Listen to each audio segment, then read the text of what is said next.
Issu du croisement de nombreuses civilisations, entre les autochtones précolombiens, les colons espagnols, les populations africaines déportées comme esclaves et l'immigration européenne et orientale du XXe siècle, la République de Colombie est un pays culturellement et ethniquement très divers. Touchant aux Caraïbes, au Pacifique et à l'Amazonie, le pays a connu une histoire récente faite de sécession et de réunification.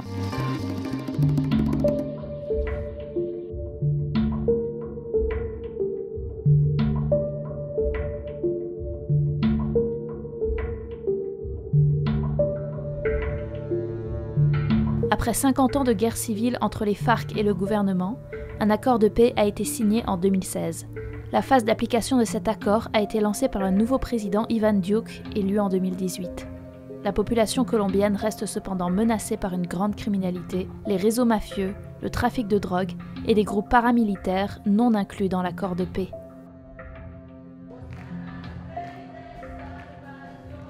Les chrétiens constituent près de 80% de la population, dont 90% de catholiques. Les relations de l'Église et de l'État ont souvent été conflictuelles au cours de l'histoire de la Colombie. Ces dernières années, le christianisme a perdu de son influence sur la politique. La persécution des chrétiens colombiens vient avant tout des violences perpétrées par la guérilla et les organisations criminelles. La Colombie connaît actuellement une recrudescence d'assassinats, de menaces et d'attaques envers les intervenants sociaux. Les responsables chrétiens sont en première ligne, car les pasteurs exercent souvent cette fonction sociale dans le cadre de leur ministère chrétien. Le travail effectué par les animateurs sociaux pose problème aux groupes armés qui souhaitent embrigader des jeunes, car ils détournent l'attention de ces derniers et les écartent de ce milieu violent en les décourageant de s'impliquer dans des activités criminelles.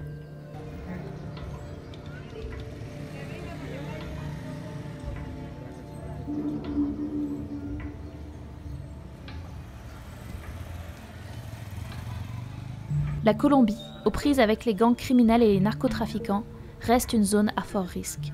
Les chrétiens encourent des menaces de mort très souvent suivies d'actes. Les responsables d'église sont menacés, victimes d'extorsion et assassinés.